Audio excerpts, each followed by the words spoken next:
Well, social media is a very powerful tool, and users spend up to 3 hours or even more on social networks, and of course messaging, posting pictures, reading comments and all of it. But 73% of marketers have said that they believe that social media marketing has helped, well, within an average, it has really helped marketers, it has helped businesses, and it has helped entrepreneurs as well. Today I have a young lady here who's using social media to boost her business.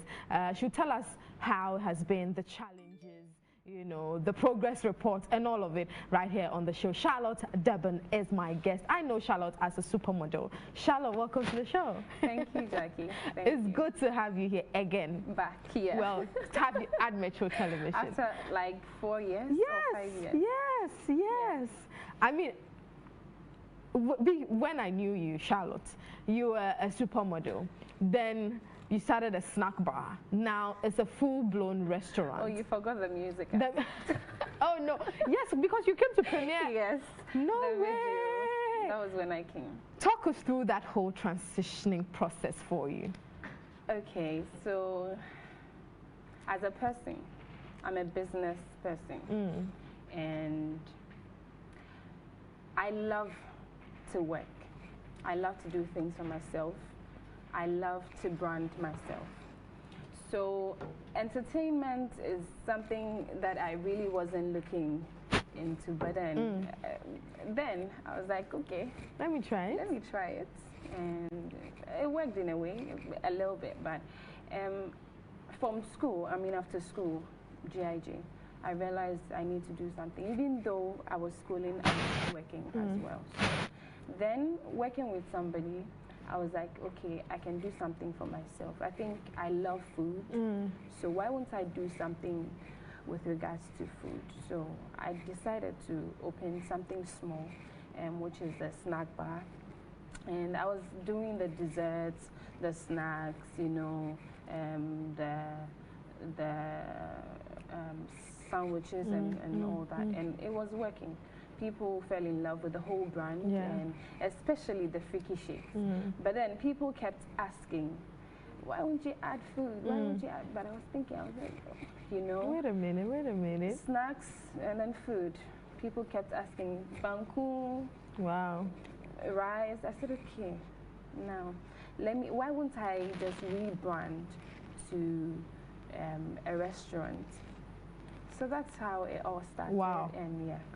Did you have a catering background, as in, okay, you've gone to school to learn how to cook, like, did you have a catering background first of all? Well, yes, I would say yes, because my mom is a caterer. Okay. And then, I mean, way back in Takoradi, I used to sell with her pastries. So actually, she was the main reason why I decided to do the snack bar, because I was like, oh, why won't I take my mom's business to another level? Yeah, so she was the main reason why I did it. And because of the background I also have, I was like, okay, then snacks, food, I mean, let's talk a little bit. We'll talk about you being a good cook. Let's go back a bit. Let's talk about your background. Do you have this whole entrepreneurship background, you know, you wanting to sell every time, oh, anything you see, let me sell and make some? Do you have that background? Yeah, my mom would tell you. Growing up, even as little as 8, I used to sell nkate. Like, I had this small table in front of our house that I would do it, and then I would just go and put it on it and sell. And I was doing it also with my mom with the pastries. We'd go to a market circle. I had a lot of customers around there. So it's something that I really love to do. I love to sell. So then would you say that has been one of the, what's the word I'm looking for? One of the reasons why you'd, you know, started Charlie's. Yeah, of course, because I love to sell. I love to always come up with new things, new ideas. I don't want to be normal. You know, everybody is being normal, like doing what everybody is doing. So I just decided that, okay, this is what I'm not seeing on the market. So let me do something different.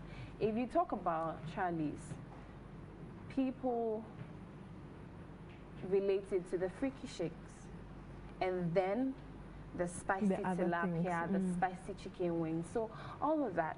So it was something that I wanted to do long ago till now. So Charlie's came into being. How were you able to push Charlie's into people's minds on social media? Because you did that very well.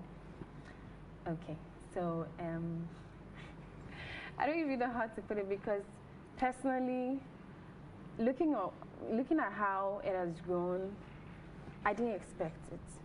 Even when I was at the old place, when it was a snack bar, it was very little. I wasn't really boosting it. You know, there's this thing on social media, on Instagram, that you have to boost. But I didn't boost it. I wasn't boosting. But I realized people kept coming. They kept looking for the brand. I think people love what they see. So one thing that really helped me is my brand, like I said, the Freaky Shakes especially, because how I make it, take pictures, videos, when I post them, people are always coming in. People are coming all the way from Kaswa to Ashali Boucher. People are coming from Tema. You know, they're asking for branches. And that's how it all started. So personally, I think social media is really helping a lot. No matter what kind of business you're running, social media is the best, because most people, at least, they go on social media at least once in a day. So it really helps. It has really helped me, because most people are like, oh, your place is far, your place is far. But they'll still come and have it. Yes, because of what they've seen.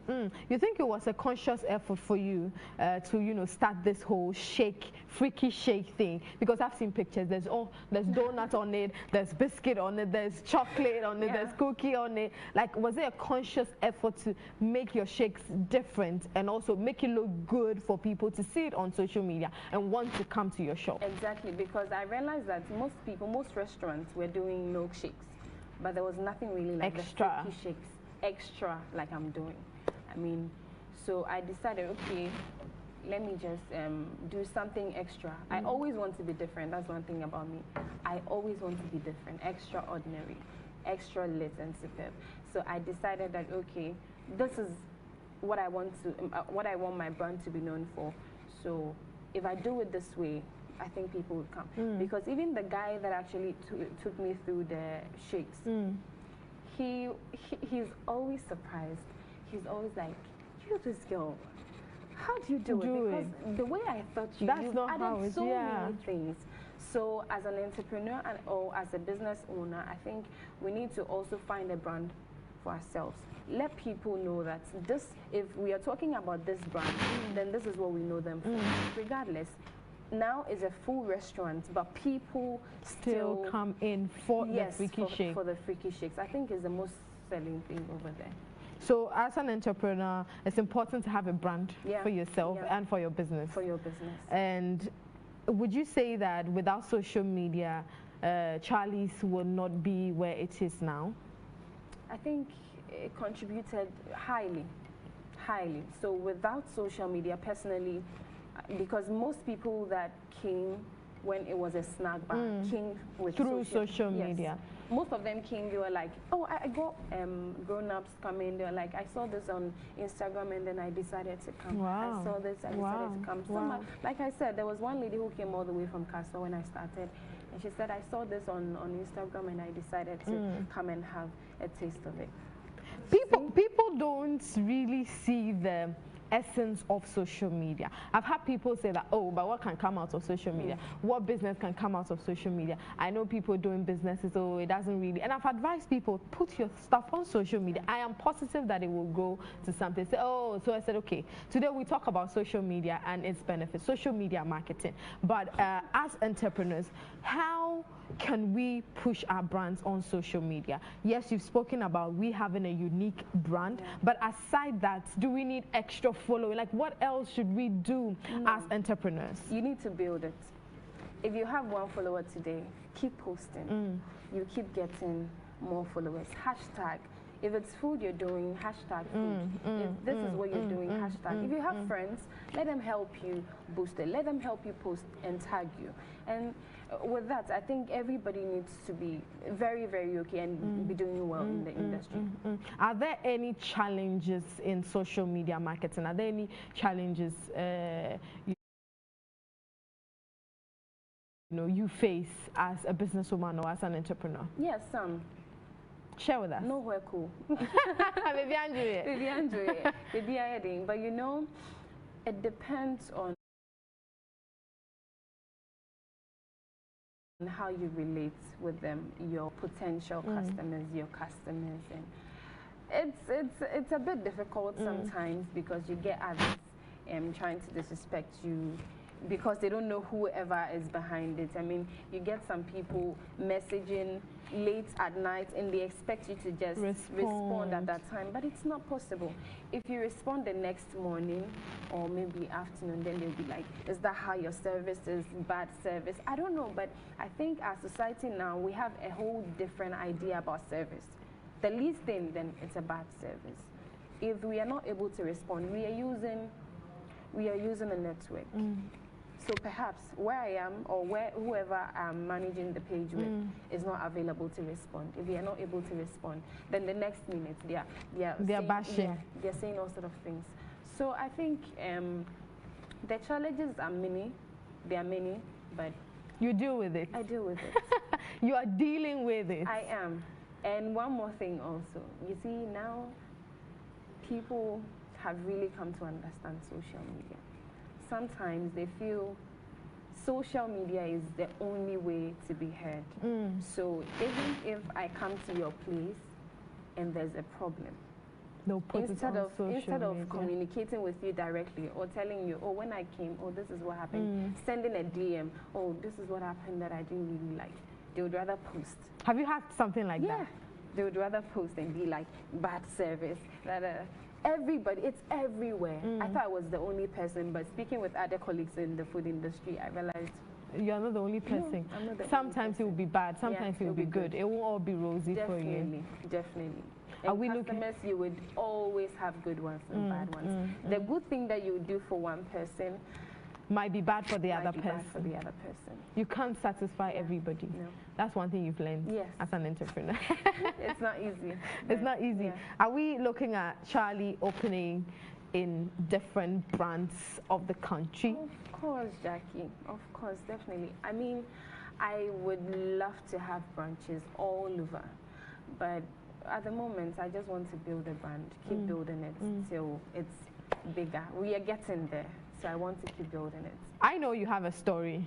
I know your story. But what is the driving force behind your hard work? Why do you constantly want to work hard to make it? My mom, my family, they are the reason why I do this. They are the only people that, I mean, keep me going. And the man I have. Ish. That's hot. The place is hot. And the man I have. Yes, you're lucky, this man. If this beautiful girl can sit on TV and the man I have. I can't deal. But I'm happy for you. I mean, I've seen your growth. I've seen how well you've done and how far you've come, and of course I can wish you nothing but the very best. And yes, it will be a household name in a bit, because I know it, the next person knows it. Please tell us where you're located, tell us the name again, let us stick in our heads, and of course where you are located exactly, what we can find there and all of it. The name is Charlie's. We are located at Ashali Botwe School Junction. Okay. If you're coming from School Junction, it's on your right. Heading towards Ashali Butwe is on your right before you get to the Total Filling Station. Okay. And if you're coming from Adjungano, when you get to School Junction, you take your left. It's on your right as well. From Medina, after the Total Filling Station, is on your left. Charlie's at Ashali Botwe. Let's help a sister. Let's patronize a sister. It's important that we help build her brand and, of course, help her move forward. Because she's employed people. She's helping the economy as well. It's, let's support her. I'm sure you have like 5-10 workers. Yeah, I have 10 or more. 10 or more. So please, let's help her. Thank you so much, Alice. Do you have final words for entrepreneurs, young girls trying to make it in this entrepreneurship business? Well, yeah, let me say something to the young girls. I get a lot of DMs from them asking, please, I want to start a business. Can I get a business idea? I got one yesterday. I didn't even open it. But what I feel is that it's not about the business idea. Find something you're passionate about. Find something you would love to do. Because if you don't love it, you get stuck at a point. You will just stop. And when it gets to the difficult times, you won't be able to continue. Because I've had it, I've experienced it. And if not for the passion I have for it, I would have stopped long ago. So I think they need to find something that they are passionate about, something they would love to wake up to all day, and something they would always say, this is mine, I'm going to work, not staying in the house for people to work for me, because you have to be involved. If you're not involved, workers will mess you up. That's true. You have to constantly be there.